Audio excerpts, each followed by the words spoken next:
එහෙනම් මම පැහැදිලි කරේ සරල ක්‍රමයෙන් තුල කොහොමද අපි අන්සම ගොඩනගන්නේ කියන එක. ඒකද අපි මූලික අන්සම ගොඩනගාවේ ප්‍රශ්නයක් ඇහුවා ප්‍රශස්තද කියලා.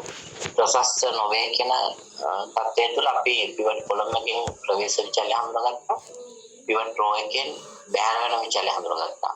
ඒකට පිවට් රෝ එකයි කොලම් එකයි ඡේදනය වන තැන තවත් අපිට හඳුනා ගැනීමක් කරන්න පුළුවන්. පිවට් කොලම් එකයි රෝ එකයි ඡේදනය වන තැන. මේ පැත්තෙන් අපි රෝ එක දිගේ එනකොට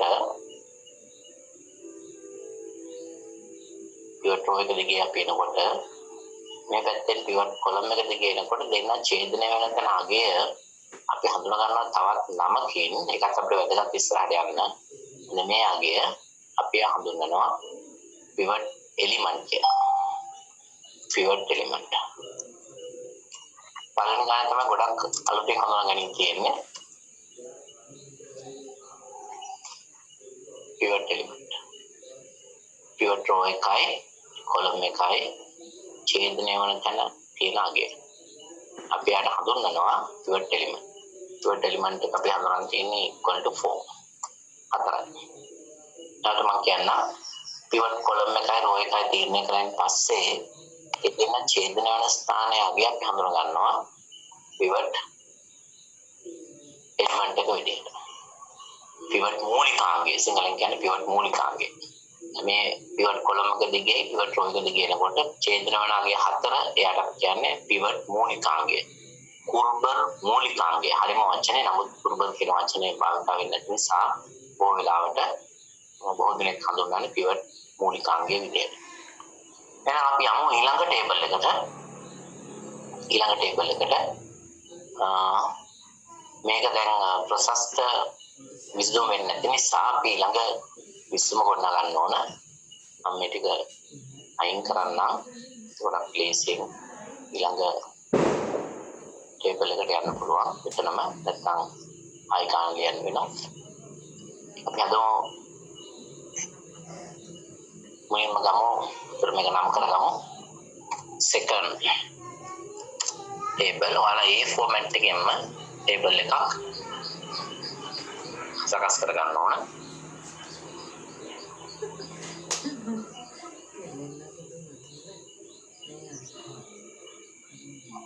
CJ again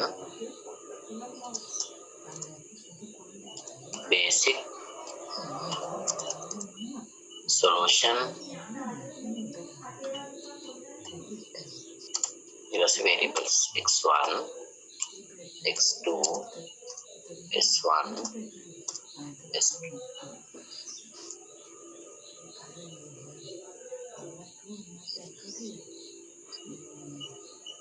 අපි ලියගමු මුලින්ම CJ again එක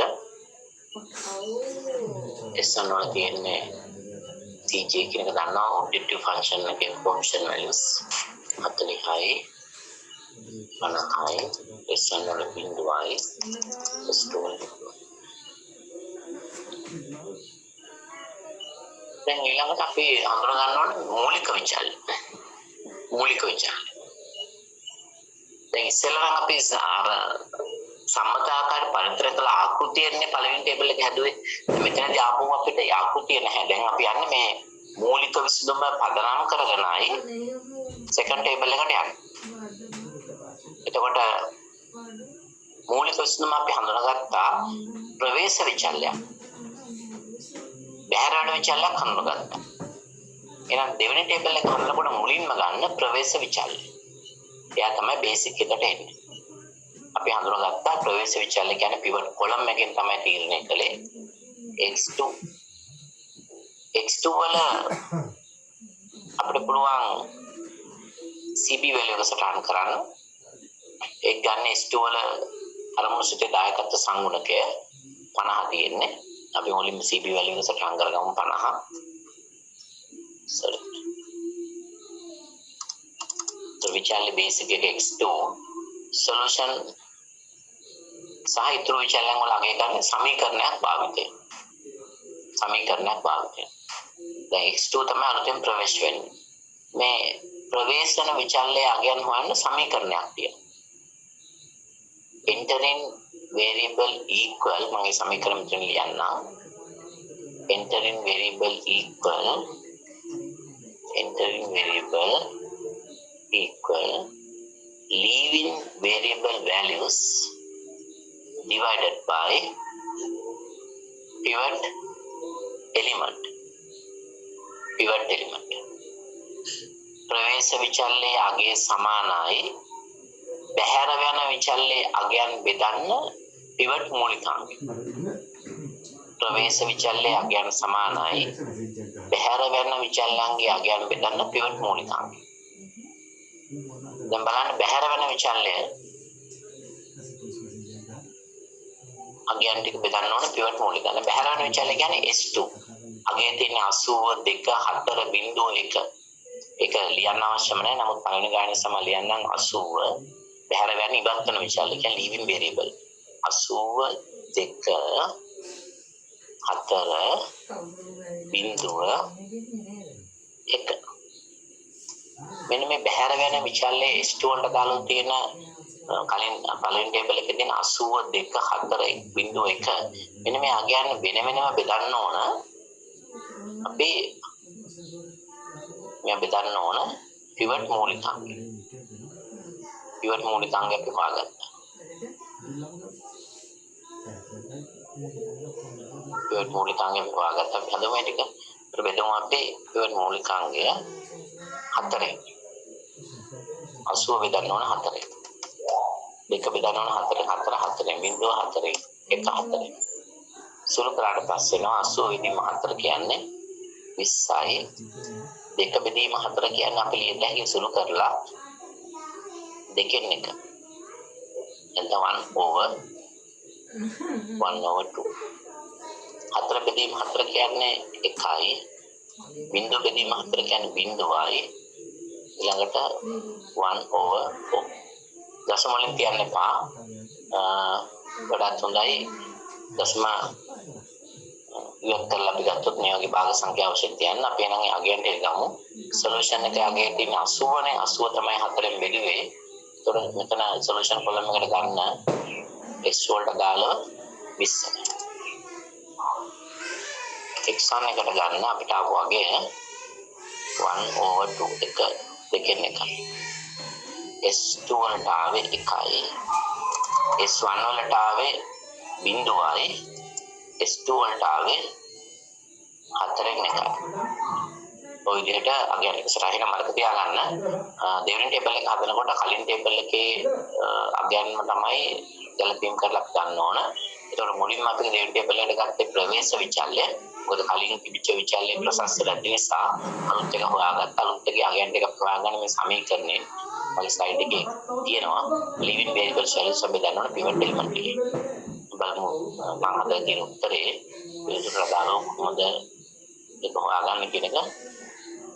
මෙන්න මේ විදිහට තමයි අපි ප්ලස් ආරකමත් එක සංසන්දනය කරනවා. පළවෙනි ටේබල් එක කියන්නේ point of origin. දෙවෙනි ටේබල් එක කියන්නේ point A වලට එනවා. අතරම මේකේ හරියට විසඳුම් ප්‍රසස්ත විසඳුම් ලැබෙන්න point B වලට යන්න ඕන. ඒ කියන්නේ ටේබල් 3 එකට එනවා. ටේබල් 3 එකට එනවා. ඒ විදිහට මේක අපිට හොයාගන්න පුළුවන්. එක් ටේබල් එකට දාලව විසඳුම කොතනද තියෙන්නේ කියන එක. ප්‍රස්තාර කමෙන්ට් එක සංසන්දනය කරපුවාම අපි ටේබල් 1 කියන්නේ ඉන්නේ මූල ලක්ෂ්‍ය. දැන් අපි හදන දෙවෙනි ටේබල් එක කියලා අපි ඉන්නේ ප්‍රස්තාර කමෙන්ට් එක A කියන පොයින්ට් එකේ.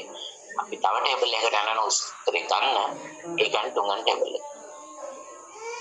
එනවා දැන් දෙවෙනි ටේබල් එක හදනකොට අපිට අලුතෙන් ප්‍රවේශන විචල්‍යයන් හොයාගන්න ඕනේ. ඒක හොයන්නේ leaving variable values නැත්නම් old value කලින් කරන values බෙදනවා pivot element එකේ. මෙතන old value කිව්වත් කමක් නැහැ. නැත්නම් leaving variable ඉවත් වෙන විචල්‍යයේ අගයන් ටික තමයි මූලිකාංගයෙන් බෙදන්නේ. එතකොට එනවා නව විචල්‍යයේ අගයන් ටික. ඒ වගේම දැන් අපි තව මේකට එකතු කරන්න ඕන දෙවෙනි ටේබල් එකට.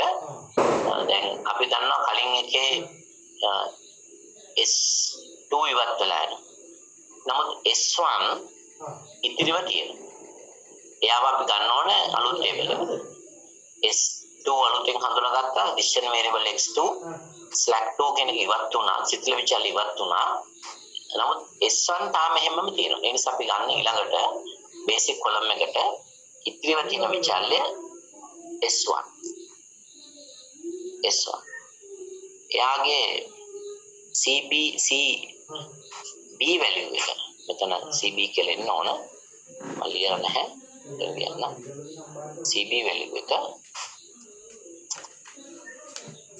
value එක අපි හොයාගන්න ඕන s2 s1 වල cb value එක බිඳුවයි අර මොස්ටෙන් ගන්න පුළුවන් නැත්නම් කලින් ටේබල් එකේ ඒක තියෙනවා බිඳුවක් සිතිල විචාල්‍ය දායකත්ව සංගුණක දැන් s1 වල අලුතෙන් values ටික හොයාගන්න කලින් values ටික ලියන්න බෑ ඒක හොයන සමීකරණයක් තියෙනවා ඒකත් සාකච්ඡා කරන්න අපි ඒක හොයන සමීකරණය තමයි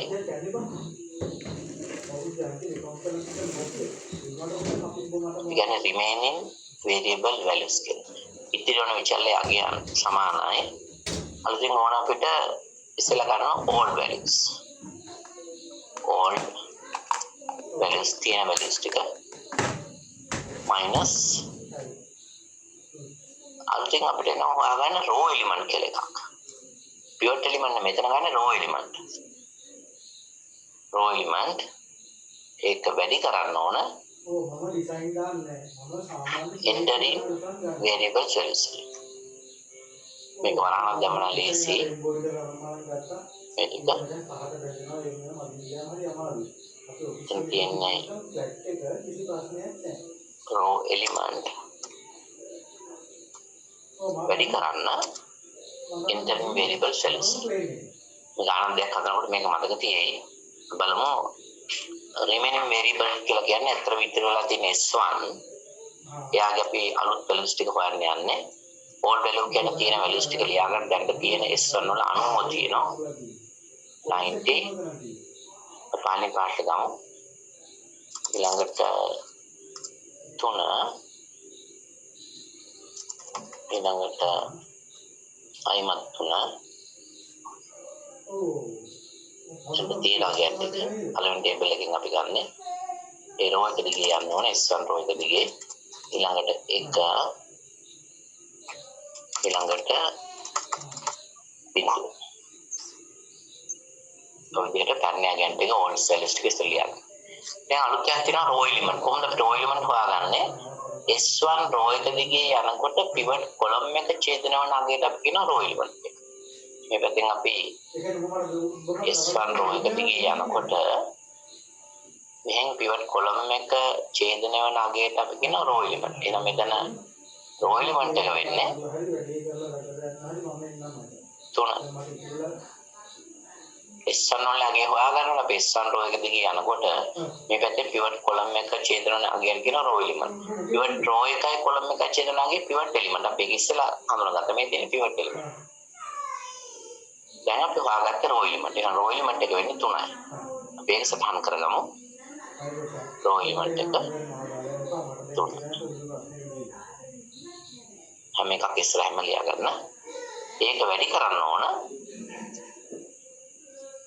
ප්‍රවේශ විචල්‍ය අගයන් වල දැන් අපි අලුත්ම ටේබල් එකේ දෙවෙනි ටේබල් එකේ ප්‍රවේශ විචල්‍ය x2 නේ එයාගේ අලුත් අගයන් ටික තියෙනවා x2 වල අලුත් අගය අපි හොයාගන්න තියෙනවා 20යි භාගයයි 1යි 0.4 නේ අනේකේ වැඩි වෙනවා 3 වැඩි වෙන්න ඕන 20 ඊළඟට දෙවෙනි එකෙත් එහෙමයි 3 වැඩි කරන්න භාගය දෙකෙන් එක ඊළඟට 3 වැඩි කරන්න එකෙන්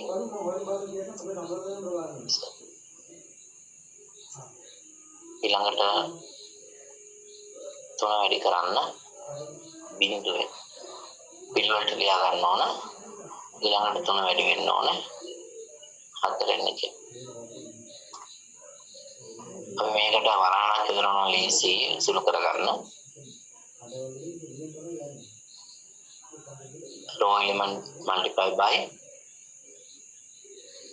entering variable values entering variable එක අපි මුලින්ම වරහන් සටහන් කරගත්ත දෙවෙනි ටේබල් එකේ ඒ values වලින් තමයි වැඩි ඇත්තටම මෙතනදී කරන්නේ කලින් තිබ්බ විචල්‍යයන් දෙක වෙනුවට කලින් තිබ්බ s1 s2 නේ S2 හොඳ නැහැ කියලා අයින් කරලා අලුත් එකක් හොයාගත්තා.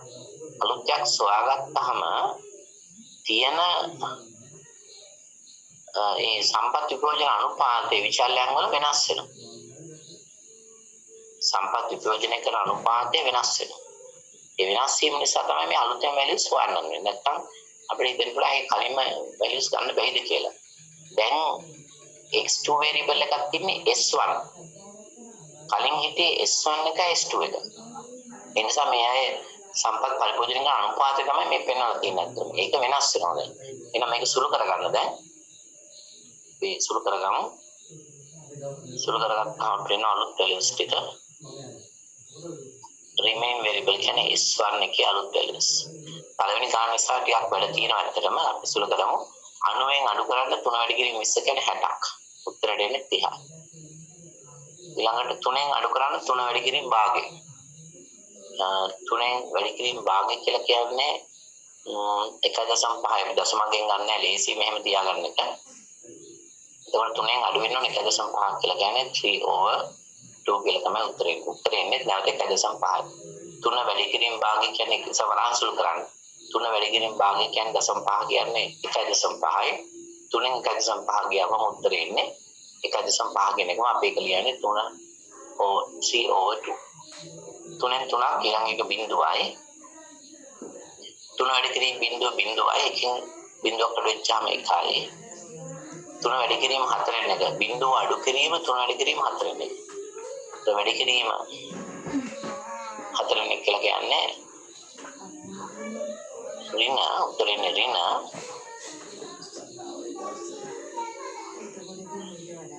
4න් 3. ඔය විදිහට අපි ටික සටහන් කරගමු. S1 වලට දාලා අනුපිළිවෙලින් සොලියුෂන් කොලම් එකට එන්නේ 30. S1 කොලම් එකට එන්නේ 2න් 3. S2 එකට එන්නේ බිඳුව. S1 එකට එන්නේ 1. S2 එකට එන්නේ ඍණ 3/4. දැන් අලුත් දෙයක් නැහැ. අතරම කලින් විදිහටම තමයි ගාන හදලා යන්න තියෙන්නේ. අපි ඉසෙජ්ජය හොයමු. ඉසෙජ්ජය ගියන වැලියුස් ටික ගත්තට පස්සේ අපිට ඉසෙජ්ජය හොයන්න පුළුවන්. ඉසෙජ්ජය හොයාගන්නකොට CB වැලියුස් වලින් අදාළ කොලම්ස් එකේ වැලියුස් වැඩි කරන අපි ඉස්සෙල්ලා සොලියුෂන් කොලම් එක හොයමු. කොහොමද හොයන්නේ? 50 වැඩි කිරීම CB යගේ 50 වැඩි කිරීම 20 එකතු කිරීම බිඳුව වැඩි කිරීම 30. 50 වැඩි කිරීම 20 10යි බිඳුව වැඩි කිරීම 30 කියන්නේ බිඳුවයි. මේ දෙක එකතු වෙන 10 එකතු කිරීම බිඳුව කියන්නේ 10යි. අන්න බලන්න ඉස්සෙල්ලා අපිට බිඳුව ගන්න ආවේ දැන් ඉලක්කම් එනවා. මොකද මෙතන CB යගේ 50 තියෙන නිසා 50 වැඩි කිරීම භාගය 25යි බිඳුව වැඩි කිරීම 2න් 3 කියලා කියන්නේ බිඳුවමයි. එතකොට උත්තරේ එන්නේ 25. ඊළඟට 50 වැඩි කිරීම 1 බිඳුව වැඩි කිරීම බිඳුව කියන්නේ මෙතන එන්නේ 50. ඊළඟට බිඳුව වැඩි කිරීම බිඳුව වැඩි කිරීම 50 බිඳුවයි 1 වැඩි කිරීම බිඳුවයි ඊළඟට 50 වැඩි කිරීම 4න් එක. ඒ කියන්නේ 12.5 කියන එක. බිඳුව වැඩි කිරීම ඍණ 4 3 කියන්නේ බිඳුවයි. එතකොට උත්තරේ එන්නේ 50 වැඩි කිරීම 4න් කියන්නේ 25/2 කියලා ගත්තා නම් 12.5 කියන එක අපි දශම ගන්න එපා. සුළු කරන්න අපහසුයි. මේ විදිහට ලියා ගන්න. 12.5 කියන එක 25 බෙදීම දෙන්නවා නම් ඒත් හරි. 50 වැඩි කිරීම 4න් එක 54න් බෙදනවා කියන්නේ 25 දෙකෙන් බෙදනවා කියන්නේ. දැන් අපිට පුළුවන් ඉසෙට් CJ minus ZJ හොයාගන්න.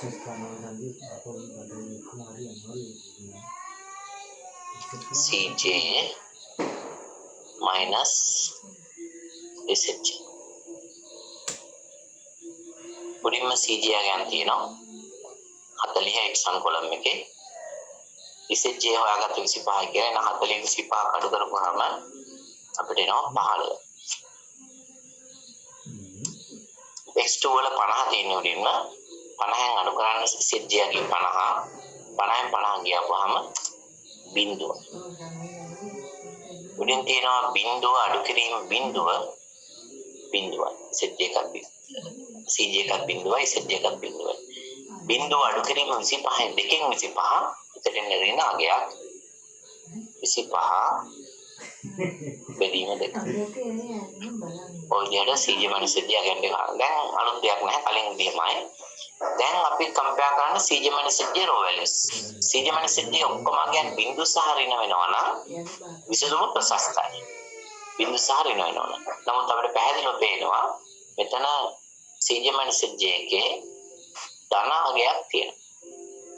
15 තමයි ඒ ධනාගය. right?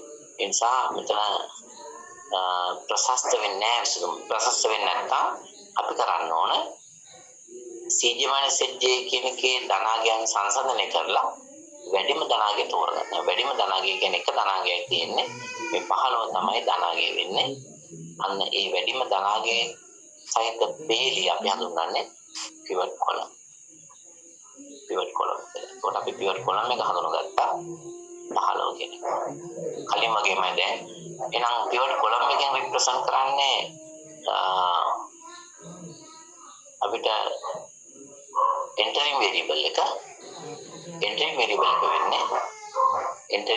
එක වෙන්නේ x1 right දැන් අපි විසඳුමේ තිබුණේ x2 slack 1 මේ දෙක ප්‍රශස්ත නැහැ කියලා නිරූපණය කළා සීජ මනසිද්ධියකේ ධනාගයක් තිබීම නිසා එනවා අපි වැඩිම ධනාගය තෝරගත්ත පිවට් කොලම් එක යනවා x1 තමයි entering variable එක වෙන්නේ ප්‍රවේශ විචාලය. දැන් අපි leaving variable එක හොයාගන්නවා. leaving එක හොයන්නේ කොහොමද? solution value එක බෙදන්න pivot column value එකකින්. 20 බෙදන්න දෙකෙන් එකකින්. 20 බෙදීම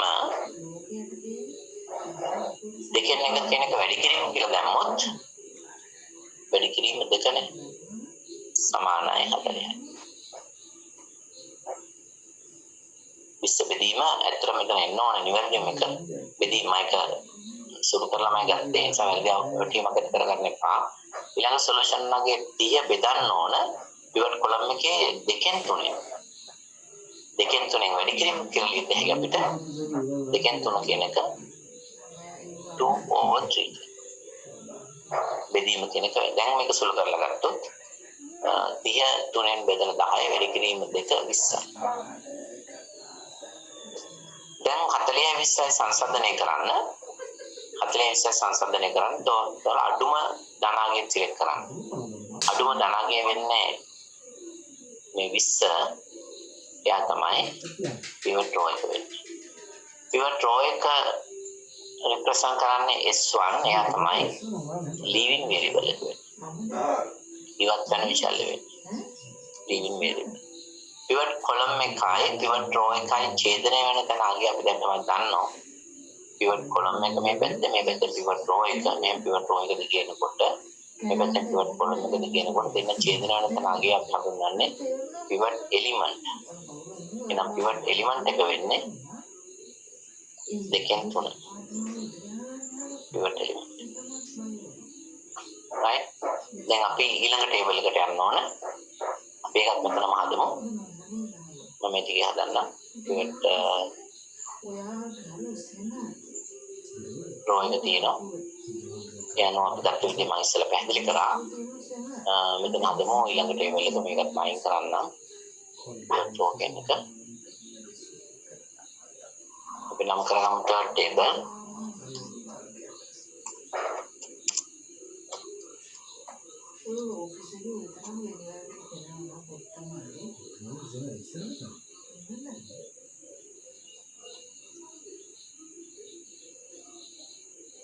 ඒකත් කලින් වගේම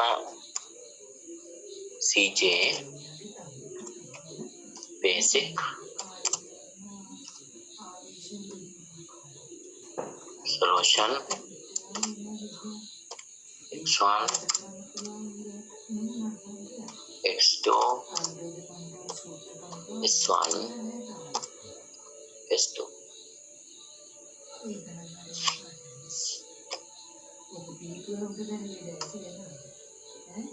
අපි CB value ස්ථාන කරගමු. CB අපි ඉස්සෙල්ලා හඳුනා ගන්න ඕන CJ values ටික. කලින් වගේමයි CJ කියලා කියන්නේ එක් විචාලයේ දායකත්ව සංගුණකය. අපිට තියෙන 40 S1 කියන්නේ බිඳුව අරමුණු සිතෙන් ගන්න පුළුවන්. කලින් ටේබල්ස් වලත් මේක තියෙනවා. දායකත්ව සංගුණක දැන් අපි කොහෙමු බේසික් කොලම් එකට බේසික් වේරියබල් එක ගන්න ඕන. අපි දන්නවා දැන් කලින් සෙකන්ඩ් ටේබල් එකෙන් අලුතෙන් ප්‍රවේශන විචල්‍ය තමයි S1. S1 ඇතුල් වෙනවා slack 1 ඉවත් වෙනවා. එහෙනම් මුලින්ම අපි ගමු අලුත් ටේබල් එකට බේසික් වේරියබල් එක විදිහට S1 x1 interim variable එක. එයාගේ solution එක සහ variable සගයන් දෙක පුරාගන්න මෙන්න මේ සමීකරණේ interim variable value equal living variable value divided by pivot element. living variable එක වෙන්නේ S1 නේ. S1 values ටික බෙදන්න pivot element එක දෙකෙන් තුනේ. 30 බෙදීම දෙකෙන් තුන. එන solution එක වෙන්නේ 30 බෙදීම දෙකෙන් තුන කියන එක ලියත හැකි 30 වැඩි කිරීම තුනෙන් දෙක කියලා 20යි. ඊළඟට x1 එකට එන්නේ මම සුළු කරන්න යන්නේ ඔයාලා ලියලා හදා ගන්න අවශ්‍ය නම් 30 අපි බෙදන්න ඕන දෙකෙන් තුනේ. ඊළඟට දෙකෙන් තුන බෙදන්න ඕන දෙකෙන් තුනේ උත්තරේ 1යි. ඊළඟට බිංදුව බෙදන්න ඕන දෙකෙන් තුනෙන් කියන්නේ උත්තරේ බිංදුවයි. ඊළඟට එක බෙදන්න ඕන දෙකෙන් තුනෙන් කිව්වහම උත්තරේ එන්නේ තුනෙන් දෙක. ඔබ බලන්න එක බෙදීම දෙකෙන් තුන. ඊළඟට ඍණ තුනෙන් හතර බෙදන්න ඕන දෙකෙන් තුනේ. අපි ඍණ තුනෙන් හතර වැඩි කිරීම තුනෙන් දෙක කියලා ගත්තොත් මොන හදලා පෙන්නන්න අපිට තියෙන්නේ ඍණ තුන ඍණ හතරෙන් තුන මේක වැඩි කිරීම දාලා ලියත හැකි දෙකෙන් තුන කියන එක තුනෙන් දෙක දැන් සුළු කරන්න. එතකොට දෙන්නේ ඍණාගයක්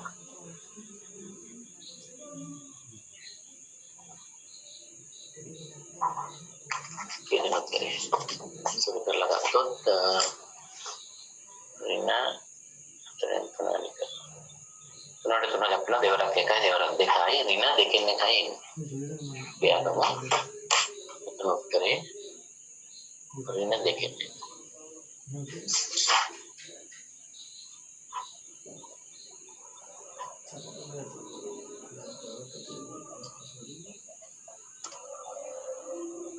හොඳයි එතකොට අපිට ප්‍රවේශ විචාලයේ interim variable එක අගයන් ටික අපි ගත්තා. ඒකේ CB අගයක් දාගන්න. S1 වල CB අගය කියන්නේ objective function එකෙන් ගන්න 40යි. දැන් අපි යමු මෙතන S1 ඉවත් වෙනවා. ඉතුරු වෙනවා x2. අන්න ඉතුරු වෙන විචාලෙ ගේන්න. remaining variable එක අපි ගන්න basic එකට ගන්න. එයාගේ CB value එකත් අපි ගන්න S2 වල 50යි.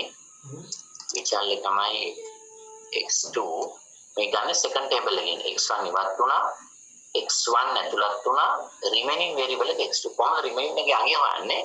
all values පරණ විචාලයන් values ටික අරගෙන ඒක අඩු කරනවා row element into interim variable values. ඒ සමීකරණ අපි ගන්නවා. මම ඒකත් හදලා පෙන්නන්නම්. කොහොමද x2 අගයන් ටික හොයාගන්න කියන එක. අපි මෙතන හදමු.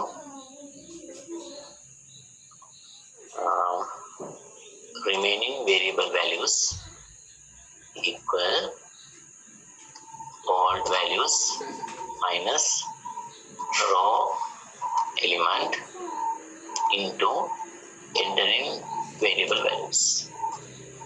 Remain variable එක x2 අපි හොයාගන්න old values ටික ලියගමු. බලන්න again ටික second table එකෙන් ගන්න ඕනේ. ඉස්සෙල්ලාම තියෙන්නේ 20 ඊළඟට භාගය ඊළඟට එක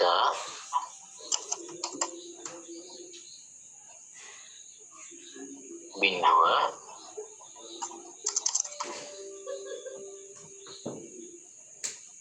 හතරෙන් එක මේකෙන් අඩු කරන්න ඕන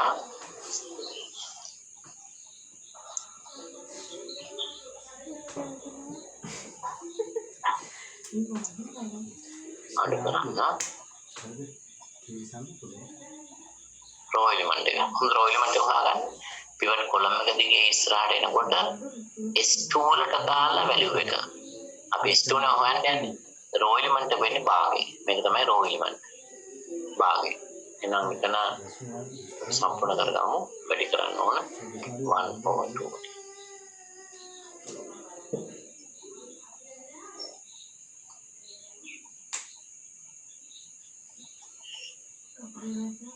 මේ කොටස නම් ලියාගෙන හදන්න ඕන. ඊට පස්සේ ඒක වැඩි වෙනවා ප්‍රවේශ විචල්‍ය. ප්‍රවේශ විචල්‍ය කියන්නේ third table එකේ x1 වල අගයන් ටික 20 ඊළඟට 1 බිංදුව 3න් 2 අපිට 20 උඩට එන්න ඕනේ. බිංදුව 3න් 2 එකක් පාට ගන්න වැඩි කරන්න ඕන. අන්තිම ඉලක්කම තියෙන්නේ ඍණ භාගය. ඒක ඍණාත් දෙකක් ඍණ ලකුණ ඍණ භාගය. දැන් වරහන් දාලා සුළු කරමු. ඉස්සලා වරහන් ඉවත් කරගන්න. වරහන් සුළු කරලා ඉන්න. ඊට පස්සේ වාට ලේසියෙන් අගේ ගන්න පුළුවන්.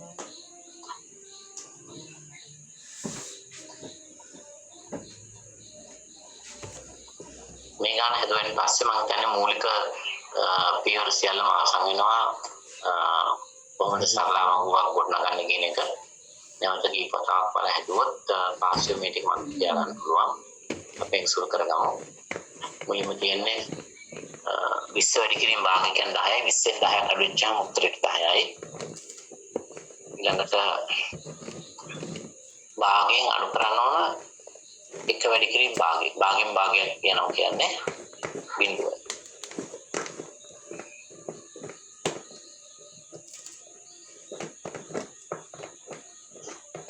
ඊළඟට එක අඩු කිරීම බිංදුව වැඩි කිරීම භාග කියන්නේ 1යි. ඊළඟ එක භාගය වැඩි කිරීම 3න් 2. සෙලෙක්ෂන් කරන් ඉන්න. භාගය වැඩි කිරීම 3න් 2. ඒ කියන්නේ උත්තරේ 3න් 1යි.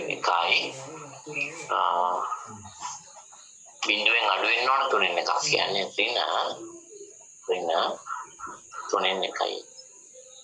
බිංදුවෙන් අඩු වෙන්න ඕන. මේ සරල ගණනය කිරීම. ඊළඟට තියෙන්නේ 2න් 1 වැඩි කිරීම ඍණ භාගය. ඒක සුළු කරොත් ඍණ 4න් 1යි. ඍණ 4න් 1යි. වරහන් එළියෙත් ඍණ තියෙන්නේ 4න් 1 අඩු කිරීම 4න් 1 කියලා ගන්න. මේ ධන වෙනවා. උත්තරෙට එන්නේ භාගය. මේවා සරල සුළු කිරීම. ඒ නිසා ඒ ටික නිවැරදිව කරන්න අපි ලියාගමු. එහෙනම් x2 වල අලුත් මගයන් ටික සොලියුෂන් එකට එන්නේ 10යි. x1 එකට එන්නේ බිංදුව. x2 එකට එන්නේ 1. slack 1 එකට එන්නේ -1/3. slack 2 එකට එන්නේ 1/2. right. දැන් අපි හොයාගන්න තියෙන්නේ ZJ අගය. දැන් ඔයාලා දන්නවා ZJ හොයන්න කොහොමද කියලා. 40 වැඩි කිරීම 20 800යි. 500 වැඩි කිරීම 10 500 800යි 500යි 1300යි. ඊළඟ එකේ 1 වැඩි කිරීම 40 බිංදුව වැඩි කිරීම 50 කියන්නේ 40යි. 1 වැඩි බිංදුව වැඩි කිරීම 40 බිංදුව 1 වැඩි කිරීම 50 කියන්නේ 50යි. ඊළඟට 40 වැඩි කිරීම 3න් 2. 40 වැඩි කරන්න ඕන 3න් 2කින් එකතු කරන්න ඕන ඍණ 50 වැඩි කිරීම 1න් 3. ඍණ ඒ කියන්නේ ඇත්තටම 3න් 80 අඩු කිරීම 3න් 50. ඒක සුළු කරාම එන්නේ 3න් 30 කියන්නේ 10. ධනාංගයක් කියන්නේ 10. බලන්න ගණනය කරලා කිරීම 10 එන්නේ. ඊළඟ එකට 40 වැඩි කිරීම ඍණ 2කින් 1. ඒ කියන්නේ ඍණාංගයක් කියන්නේ 20යි. 50 වැඩි කිරීම දෙකෙන් එක කියන්නේ ධන 25යි. උත්තරේ එන්නේ ධන 5. ඊළඟ කොලම් එකේ ධන 5. right. අපි දැන් ගන්න එක SHJ ගේ අපි යම අවසාන එක CJ SHJ. මේක තමයි ක්‍රිටිකල්. මොකද මේ තුල තමයි ප්‍රසස්සද නැත්ද කියන එක සම්පූර්ණයෙන් තීරණය වෙන්නේ. CJ SHJ. CJ ගේ උඩින්ම තියෙනවා SHJ ගේ මේ දැන් අපි ගන්න එකලා දෙක වෙනස ගන්න. එතකොට සොලියුෂන් එකේ අපි ගන්න වේරියබල්ස් වල විතරයි. සොලියුෂන් එකේ CJ කියන්නේ නැහැ නේ. CJ එකේ තියෙන වේරියබල්ස් වල 40න් 40ක් ගියාම බිඳුවයි. 50න් 50 ගියාම බිඳුවයි. බිඳුවෙන් අඩු කරන්න 10ක් කීය දෙන්නේ? ඍණ 10ක්. බිඳුවෙන් අඩු කරන්න 5ක් දැන් දෙන්නේ ඍණ 5. දැන් බලන්න අර ප්‍රශ්නේ අහන්න. මොකද ප්‍රශ්නේ CJ SHJ එකදී මම අදින්නම් ටේබල් එක අපි තුන්වෙනි ටේබල් එකට දාලා උට පැහැදිලිව පේනවා වලට. ප්‍රශ්න අහන්න අපි මොකද්ද? CJ SHJ සියලු මාගයන් බිඳු සහ ඍණාගයන් ගන්නවා නම් ඒක ප්‍රශස්ත විසඳුම. ඔයාලට පැහැදිලිව පේනවා දැන් මේ ටේබල් එකේ සියලු මාගයන් බිඳු සහ ඍණාගයන් ගන්න. සාමාන්‍ය ෆෝමැට් එක කොලම් සීනක් තෝන මේ විදිහට අපිට රෝස් ඕනම් වෙන් කරගෙන අඳින්න පුළුවන්. එතකොට ඔයාලට පැහැදිලිව මේක පේනවා. ටේබල් එක බේසික් කොලම් එක solution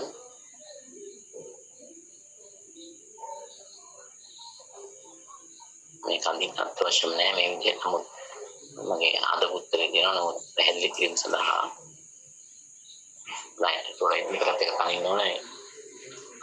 හරියට මම ඉබ්බරිය මේ වගේ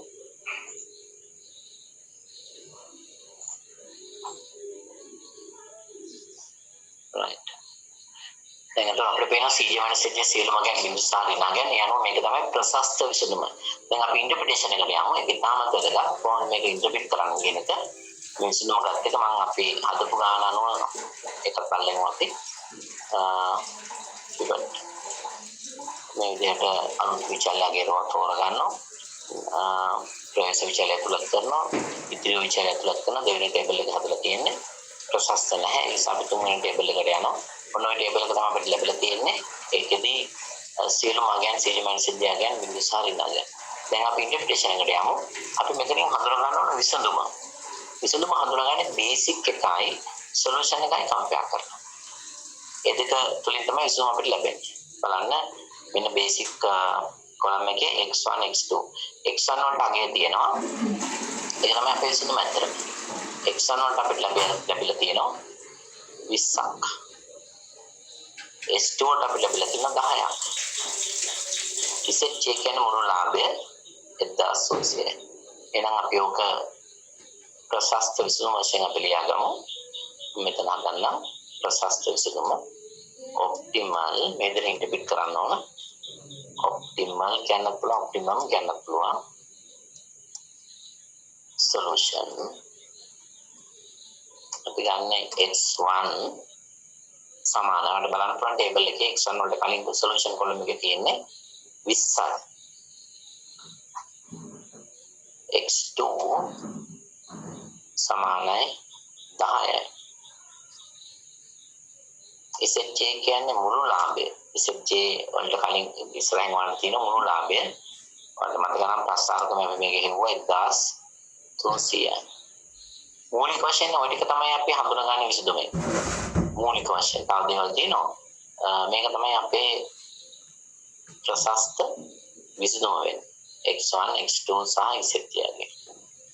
SHJ කියන්නේ මුළු ලාභය. අනිත් ඒවා තියෙන විචලනස් දාවනා කියන්නේ. ඊට අමතරව මම කිව්වා මේ සරල ක්‍රමය තුල ෂැඩෝ ප්‍රයිස් එක හොයාගන්න පුළුවන්. ගණනය කරන්න දෙයක් නැහැ. කෙලින්ම යන්න ස්ලැක් වේරියබල්ස් වලට. යන්න CJ SHJ වැලියුස් වලට. S1 එකේ වැලියු එක තියෙන්නේ 10. x2 එකේ වැලියු එක තියෙන්නේ 5. ඔන්න ඔය වැලියුස් එකෙන් නිරූපණය කරන්නේ මොකද්ද? 7 ඇලි මිල. එහෙනම් අපි ලියාගමු එකත් shadow price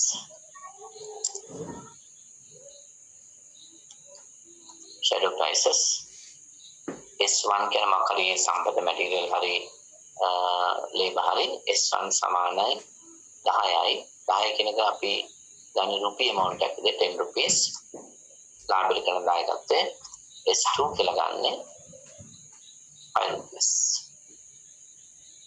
ඍණ 10 කියන එක ඍණ සලකන්න එපා කෙලින්ම ෆිගර්ස් දෙක විතරක් ගන්න එක අපි කියන්නේ shadow prices ඒ කියන්නේ එක S1 කියන සම්පතකින් ලාභයට කරන දායකත්වය රුපියල් 10යි S2 කියන සම්පත ලාභයට කරන දායකත්වය රුපියල් 5යි shadow price ගණනය කරන්න දෙයක් නැහැ ඊට පස්සේ ඉතිරි සම්පත් ප්‍රමාණය හඳුනා ගන්නවා නම් ඒක හඳුනාගන්න මේ ප්‍රශස්ත විසඳුම ලැබෙනකොට බේසික් එකේ slack variable එකක් තියෙනවා නම් ඒ slack variable එකෙන් represent කරන solution value එක තමයි ඉතිරි සම්පත් ප්‍රමාණය දැන් මේකේ අපිට කිසිදු slack variable එකක් නැහැ ඒ නිසා ඉතිරි සම්පත් ප්‍රමාණයක් මේක පෙන්වන්නේ නැහැ. ඒ කියන්නේ සියලුම සම්පත් 100%ක්ම ප්‍රයෝජනය කරන් තියෙනවා. ඒක හරියද කියලා අපි බලමු. සම්පත් fully utilize resources fully utilize කියන එක ඉන්නේ. බලමු මේක හරියද කියලා. සියලුම සම්පත් ප්‍රයෝජනය කරන් තියෙනවද කියන එක. අපි ඒක කරන්න ඕනේ යදාල සම්බුද්ධකේ එක්ක අපි බලමු මේ සම්බුද්ධකේ අරගෙන ඇත්තටම සම්පත් ඉතිරියක් තියෙනවා. මේ ටේබල් එක කරනවා නම් අපිට කියන්නේ සම්පත් නැහැ මොකද මේ බේසික් වල සිතිල විචල්‍ය නිරූපණය කරන්න නැති නිසා සිතිල විචල්‍යයක් තිබ්බනම් මේ අවසාන විසඳුම ලැබෙන මොහොතේදී ඒ කියන්නේ ඕල් සිරුමලෙන් බිඳුසාර එනවා ගැන වෙනකොට සිතිල විචල්‍යයක් බේසික් එකේ තිබ්බනම් ඒකෙන් කියන්නේ ඉතිරි සම්පත් ප්‍රමාණය අපි ගන්න පළවෙනි සංරෝධකේ 3x එක ධන මේක ගණනය කරන්න අවශ්‍ය නම් මම මේ ඔප්පු කිරීමක් කරන්නේ ඔයාලට දැනගැනීම සඳහා ධන අපි පළවෙනි සංරෝධක අපි හිතුවා S1 කියන එක සමානයි 90 තිබ්බේ. දැන් අපි x1 වලට අගයක් හොයාගත්තා. 3 වැඩි කිරීම 20. මෙතන ඔප්ටිමම් සොලියුෂන් එක විදිහට ආවේ x1 20යි. ධන 3 වැඩි කිරීම 10. ධන s1 සමානයි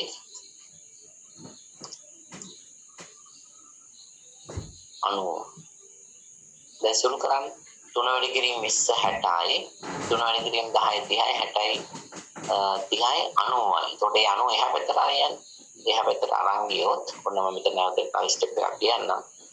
90 ආව කොහොමද දැන් ගැටලුවක් වෙන 3 වැඩි කිරීම 20 60යි ධන 30 වැඩි කිරීම 10 30යි ධන s1 සමානයි 90. අපි 60 එහා පැත්තට ආයන් එතකොට s1 ඉතිරි වෙනවා සමානයි 90 අඩු කිරීම 90 වෙනවා. දැන් s1 වලගේ සමානයි බිඳුව. අන්න බලන්න එකෙන් කියන්නේ සම්පත් ඉදිරියක් නැහැ. ඉදිරියක් තිබ්බනම් අනිවාර්යෙන්ම ඒ ප්‍රමාණය මෙතන හඳුනා ගන්න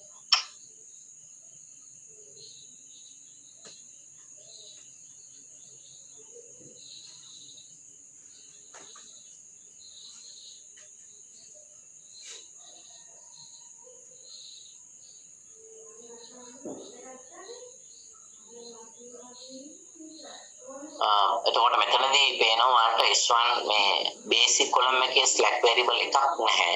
එකක්වත් නැහැ. S2 නැහැ. ඔයාලා ඕනනම් දෙවෙනි සංරෝධකය අරගෙන මේ ඇඩිෂන් වේරියබල් වල 20 10 මේක ආදර්ශ කරලා බලන්න. ඒ S2 වලගේ වෙන්නේ බිඳුවක් විදියට. ඒ නිසා ඉතිරි සම්පත් ප්‍රමාණයක් නැහැ.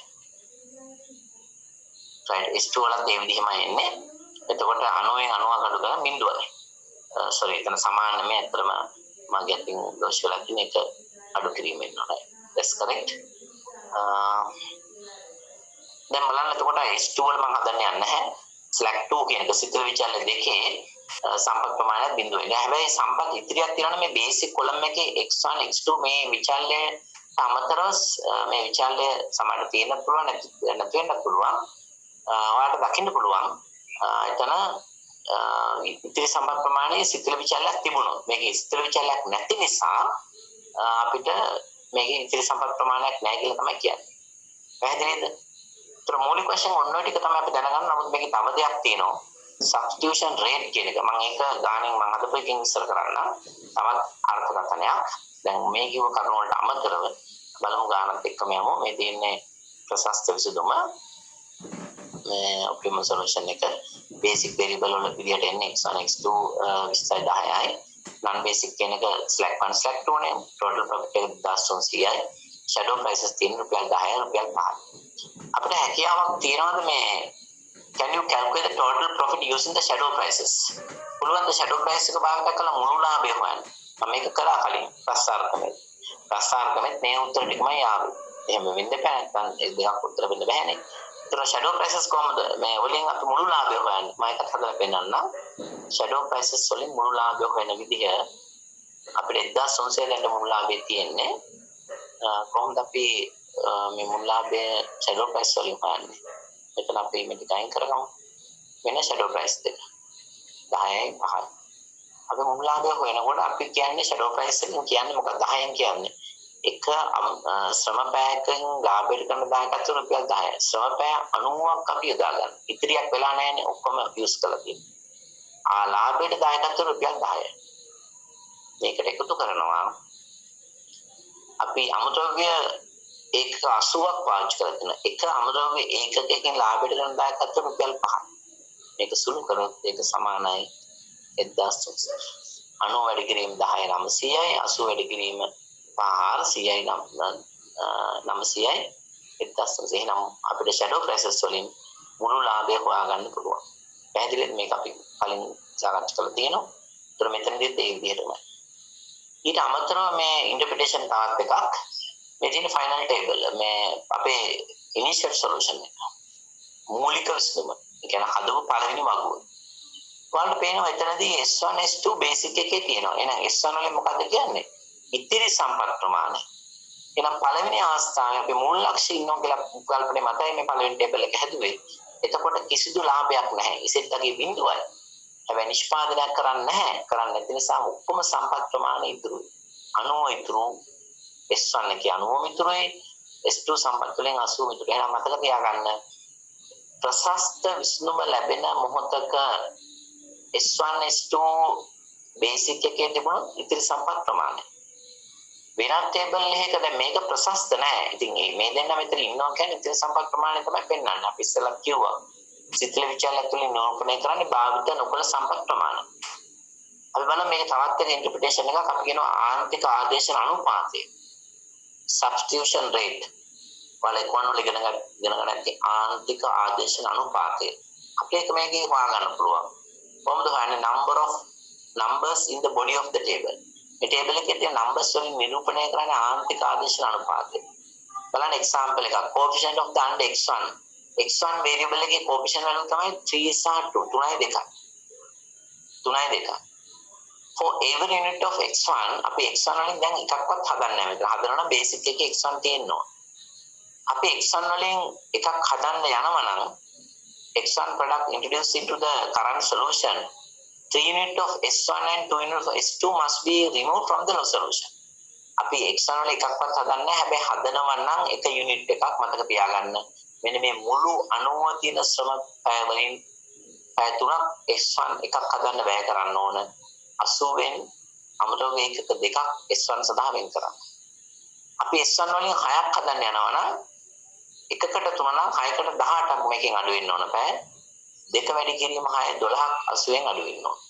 ඒ නිසා x1 වලින් හදන්න ඕන ප්‍රමාණයක් මේ ඒකකයකට යන පැය ප්‍රමාණය වැඩි කරලා තියෙන ප්‍රමාණයෙන් සම්පත් වලින් අඩු කරාම කොච්චරක් ඉතිරිද කියලා හොයාගන්න හැකියි. ඒක තමයි substitution rate එක.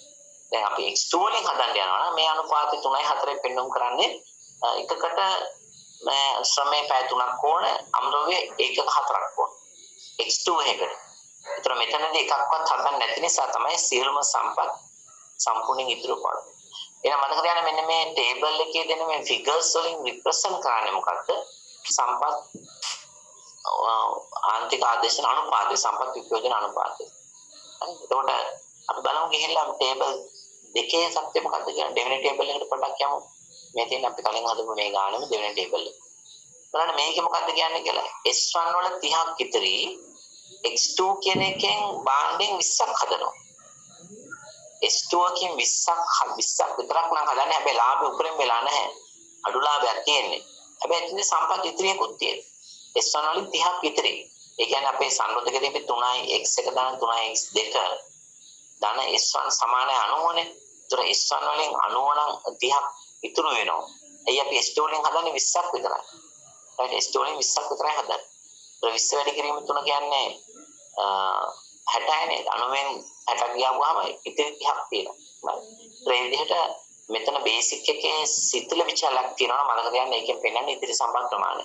නමුත් මේක ප්‍රශස්ත විසඳුම නෙමෙයි. මොකද මේ ධනාගයක් තියෙන නිසා ඒ නිසා තමයි අපි ඊළඟ තවත් ටේබල් එකට ගිහිල්ලා ලාභ උපරිම වෙන වැඩිම ලබන ලාභය 1300යි.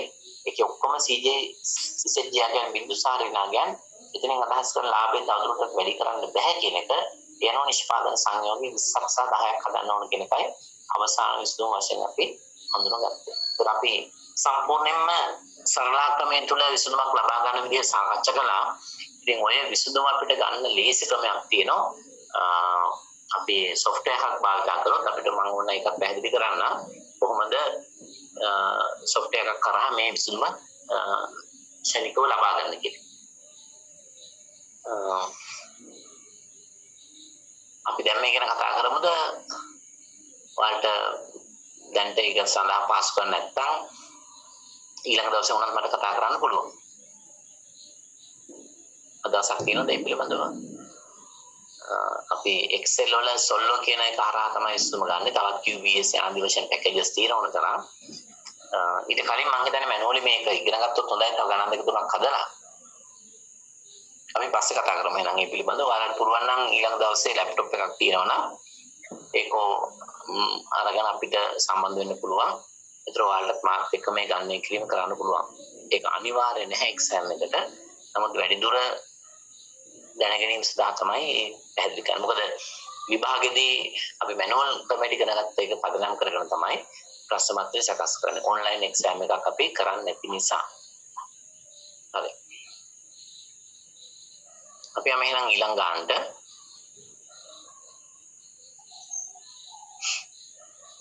උදාහරණ අංක 1 කලින් වගේ මේකට ප්‍රගමන ආකෘතියක් දීලා තියෙනවා. බලන්න මේක පරිවර්තනය කරන්න සම්මත සරලාක්‍රමයේ ආකෘතියකට. ඒ තමයි පළවෙනි පියවර. සම්මත සරලාක්‍රමයේ ආකෘතියට පරිවර්තනය කරන්න බලන්න. මම ගන්න උත්තර දෙන්න කලින් පොඩි වෙලාවක් කරන් ඉක්මනින් හදන්න බලන්න. සම්මත සරලාක්‍රමයේ ආකෘතියක් බවට.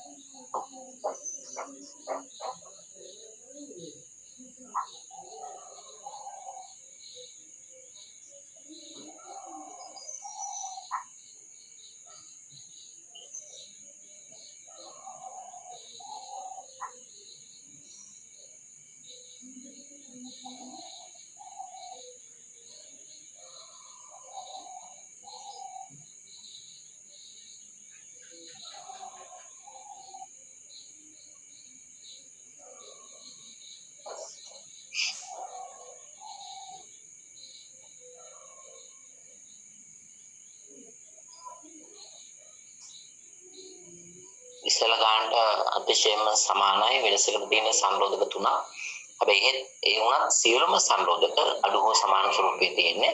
ඒ නිසා අපිට ලේසියෙන්ම පිළිතුර ගොඩනගා ගන්න පුළුවන්.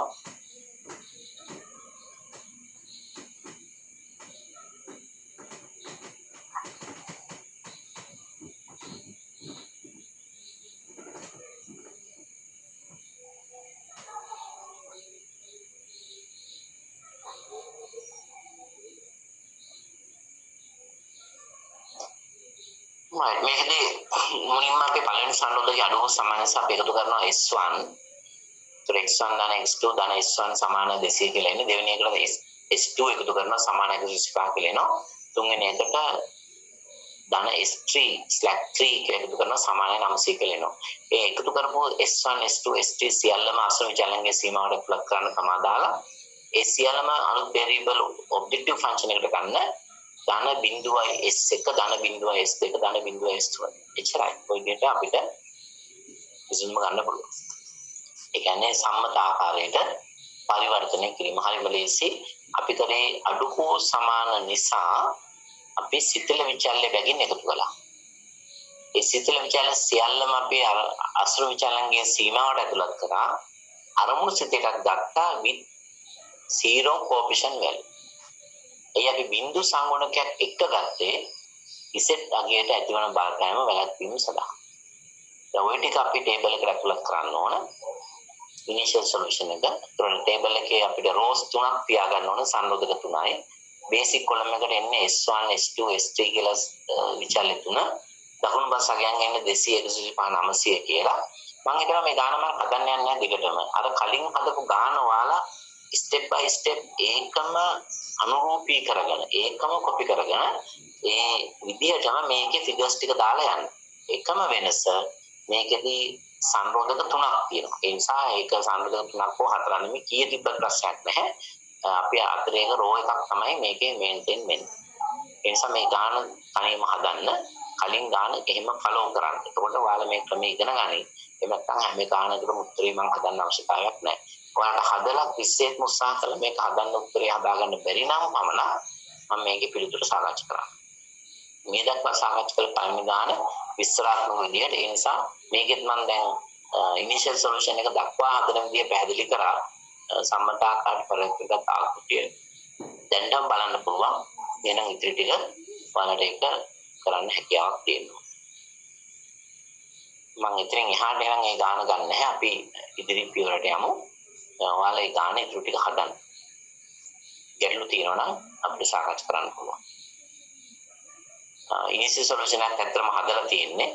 මම ඒක දැක්කේ නැහැ. ඒකෙදී පළවෙනි වේරියබල් එක S1 බේසික් එක. එතකොට ඒකේ වැලියුස් ටික ඇතුළත් කරන්න S2 S3 වලට අපිට නතරින් එහාට මම හදලා නැහැ. මේ දක්වා වලට ඉස්සරහට මේක හදාගෙන යන්න. තව එක දෙයක් මම පැහැදිලි කරන්නම් ඊළඟ එක්සැම්පල් එකට යන්න කලින් ඕනෑම සරල වගුවක තියෙන ලක්ෂණයක්. බලන්න ඉස්සෙල්ලා පළවෙනි ටේබල් එකට යන්න. අපි එතනින් පටන් ගමු. ඉස්සෙල්ලා ගානේ පළවෙනිම ටේබල් එකේ ඉනිෂියල් සොලියුෂන් එක මේ තියෙන. මේක ෆෝමැට් එකට මෙන්න මේක. මෙන්න මේක වලට පුළුවන් බලන්න බේසික් වේරියබල්ස්. මොනවාද බේසික් වේරියබල් වෙන්නේ? ඔයාලා මයික් එක ඕන් කරලා කියන්න පුළුවන් නම් වඩාත් හොඳයි. මම දැක්ක ඉස්සෙල්ලා සමහර අය බ්‍රේක් එක වෙලාවේ කතා කරනවා. මම පොඩ්ඩක් අහගෙන හිටියේ මම අයින් වුණා. මේ චාමි එහෙම කතා කරා නේද? යාළුවෙක් එක්ක. ඒතකොට බලන්න කියන්නේ මේකේ බේසික් වේරියබල්ස් මොනවාද කියලා මේ ටේබල් එක අනුව එහෙම තමයි චැට් කරන්න පුළුවන් බේසික් වේරියබල්.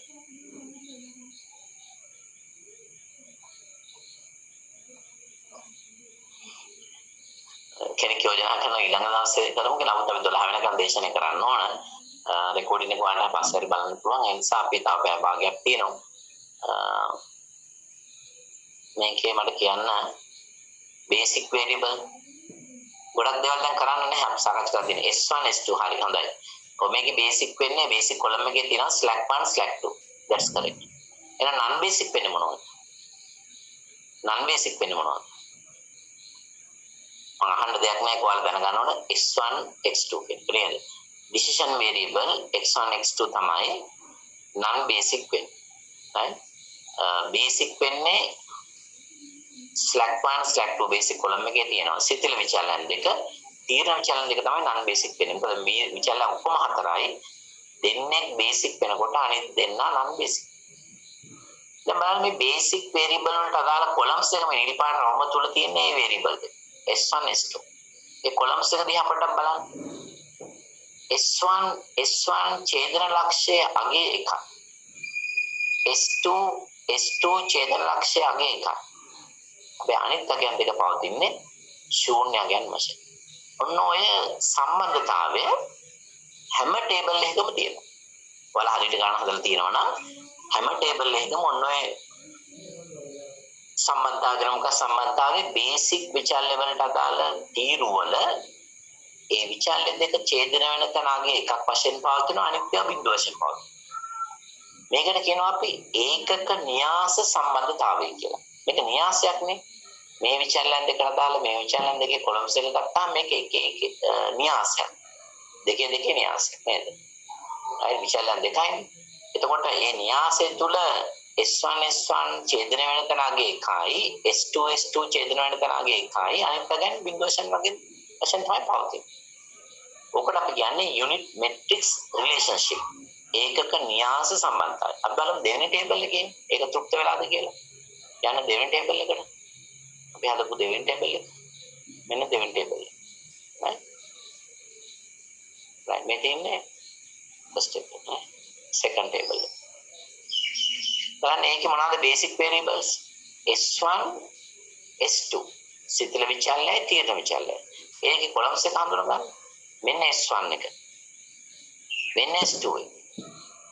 බලන්න S1 ඡේදනය වෙන තැන එකයි x2 ඡේදනය වෙන තැන එකයි. අනිත් අගයන් දෙක තියෙන්නේ බිඳු දෙකක් වශයෙන්. අර කලින් විදිහටම ඒකක න්‍යාස සම්බන්ධතාවය මෙතෙන්ද විචල්‍යයන් වෙනස් වෙලා තියෙනවා. කලින් තිබ්බ බේසික් විචල්‍යයන් slack 1 slack 2 මෙතන slack 1 එකත් එක්ක S2 ඉන්නේ. මොකද ප්‍රවේශ විචල්‍යයක් වශයෙන් S2 ආවන මෙතෙන්ට. අපි හඳුනාගත්ත S1 දෙන්න එකට ඉන්න එක ප්‍රසස්ත නැහැ කියලා. ඒ නිසා අලුත් එකක් හොයාගත්තා. දැන් ඒ දෙන්න ප්‍රසස්ත කියලා අපුවම ඒකත් ප්‍රසස්ත නැහැ. නමුත් ඒ දෙන්න මූලික විචල්‍යයන් වශයෙන් ඉන්න තාක් දුරට මේ සම්බන්ධතාවය තියෙනවා. ඊළඟ තුන්වෙනි ටේබල් එකට යන්න. ඒක කොහොමද?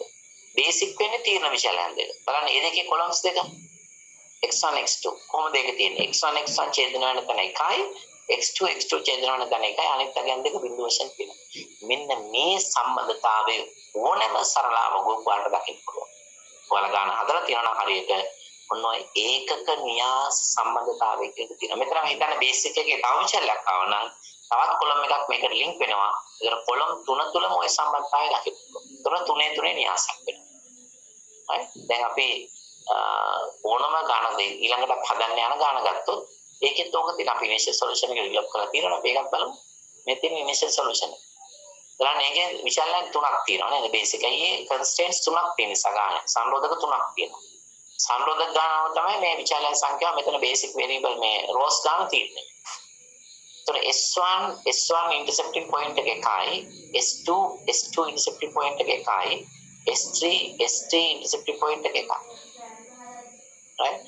නමුත් අනිත් හැම තැනම තියෙන ශූන්‍යය. මෙතන තියෙන්නේ තුනේ න්‍යාස. ඔයාලා හරියට ගන්න හදනවා නම් ඔන්න ඔය ඇත්තටම මොක අවශ්‍යතාවය තියෙන වෙනස් දෙයකට මම ඒක පස්සේ පොඩ්ඩක් කතා කරන්නම්. නමුත් දැනට මතක තියාගන්න ඒකක න්‍යාස සම්බන්ධතාවය කියලා. right? ඕනම ටේබල් එකක් කියලා ඒක දක්වන්න පුළුවන්. අපි හදමු ඊළඟ ගන්න. උදාහරණයක් දෙක. හදන සම්මතාකාරයට පොඩි වෙලාවක් කරගන්න.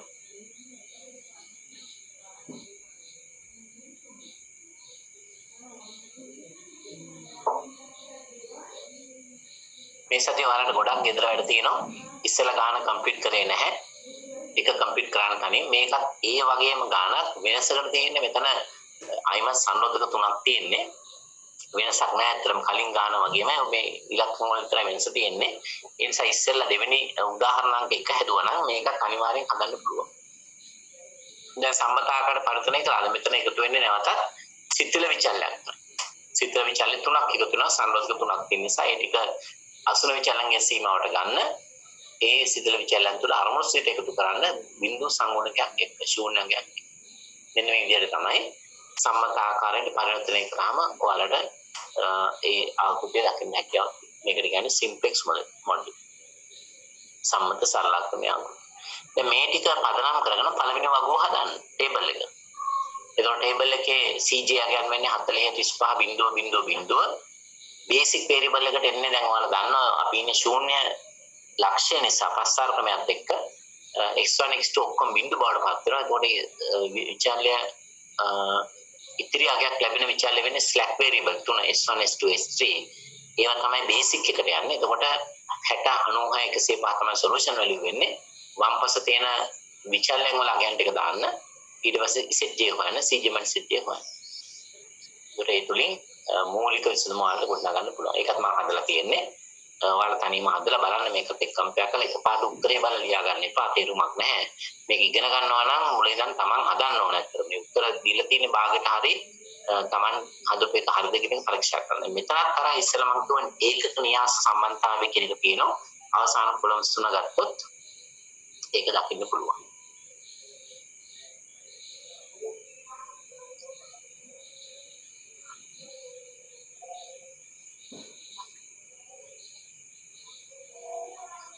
example 2 එක කෙනෙක් අහන මයික් යන නැවතත් ගාන ලියා ගන්න. මේ දෙන example number 2 එක.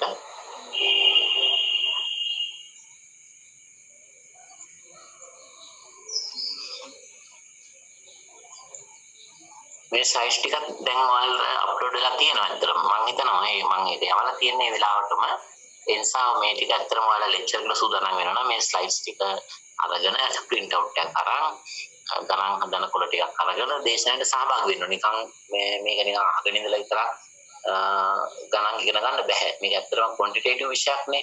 ගණනයේ සදාව විෂයක්. ඉතින් අපි දේශනේ පන්ති කාමරේ කරා නම් අනිවාර්යයෙන්ම මේ ගණන් ඔයාලට හදන්න කාලය දෙනවා. නමුත් මෙතනදී මම කාලේ දෙන්න කියලා නාස්ති කරන්න යන්නේ නැහැ වෙලාවක්. ඒක නිසා මම කිව්වා ඔයාලා හදන්න. ඊට පස්සේ යටුතුන්ට බලන්න පුළුවන් කියලා.